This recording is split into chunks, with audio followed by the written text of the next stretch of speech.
A man discovered a business opportunity while eating grilled corn. He noticed his son wincing from the spicy sauce on the corn, yet still enjoying it immensely. This sparked an idea. What if potato chips were made spicy too? He and his family bought large quantities of chili peppers and began experimenting. Their first attempts at making hot sauce were overwhelmingly spicy for the whole family. Hot, like elote hot? Good hot? No, bad. Oh my God, baby. While they were working tirelessly to create handcrafted hot sauce, many factories had begun using technology, test tubes and syringes to mix chili extracts. Although this doubled the spiciness, Richard believed that locally grown ingredients combined with Mexican-style hot sauce represented the purest, most authentic flavor. To thoroughly mix the seasonings, Richard temporarily repurposed his hamster's running wheel.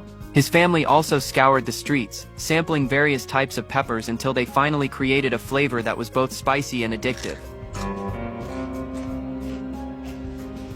Ow, burn! Burns good or burns bad?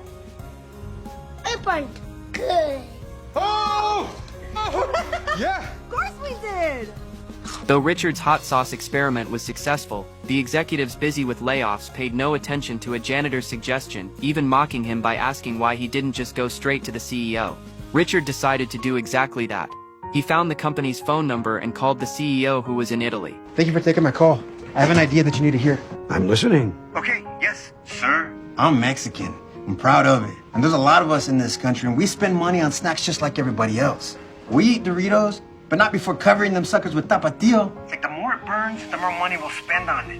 So I thought, why don't I make my own spicy slurry? You made your own spicy slurry? Yeah, I did, and it's good. You can slather it on everything. Doritos, Fritos, popcorn, Cheetos. And the best part, sir, it is 100% Mexican approved.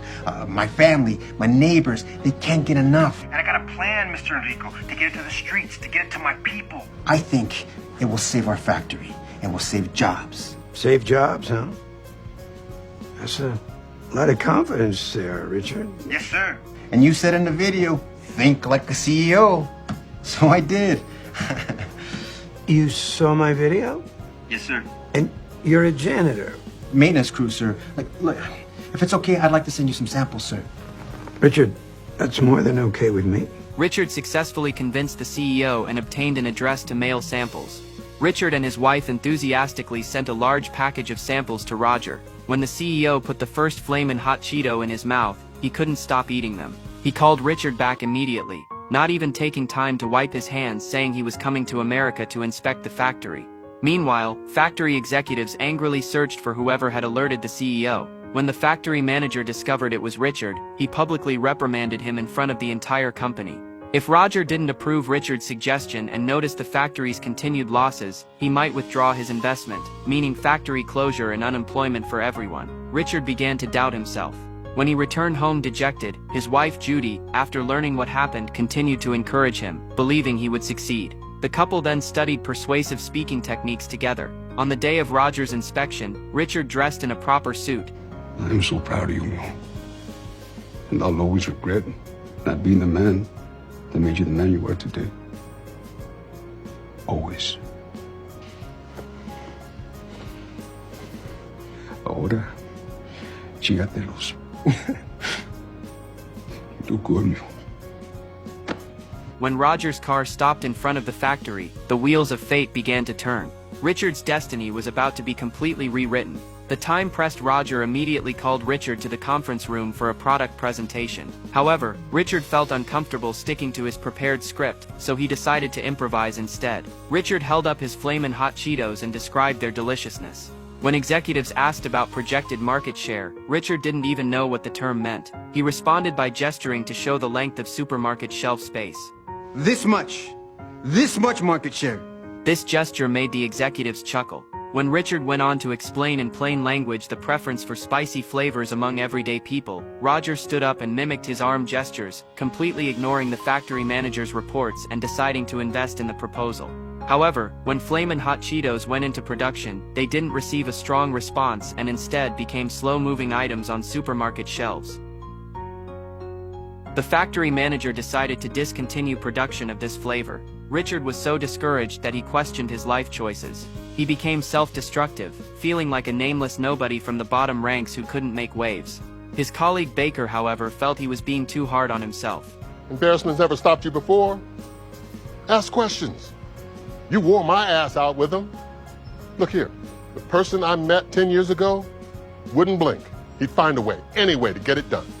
I don't want to look you up in 20 years from now, just to find out you're still down here on the bottom. Step up. That night, Richard couldn't sleep. Talking with his family, he realized the factory hadn't advertised the Flamin' Hot Cheetos at all. Seeing his father's worried expression, his oldest son contributed all his saved allowance to support advertising efforts. Richard suddenly had an epiphany. He found his old gang friends and hired them for guerrilla marketing. Then Richard went to the factory to boost everyone's confidence in Flamin' Hot Cheetos. When someone tried to stop him, Baker immediately interrupted. Everyone knew the spicy chips weren't slow sellers because of their taste. With increased promotion, they would definitely get a response. Richard decided to move all the factory's inventory of Flamin' Hot Cheetos to vehicles outside. Then his silver-tongued gang friends began giving them away for free throughout the neighborhood. Richard's family went directly to supermarkets and bought all the Flamin' Hot Cheetos from the shelves. When other customers looked over curiously, Richard seized the opportunity to recommend this delicious snack. Customers were immediately attracted to buy them. Soon people throughout the city were frantically purchasing Flamin' Hot Cheetos. When the quarterly sales report reached Roger, he became curious about how much money the factory manager had invested. He learned that the manager, due to his prejudice against janitors, hadn't spent a penny. Roger began to take the Flamin' Hot Cheetos market seriously. He placed a 5 million unit order directly with the factory. That night, the nearly bankrupt factory came fully alive. All production lines started simultaneously. Workers who had been laid off were called back overnight for overtime. The machines nearly overheated but finally fulfilled the order.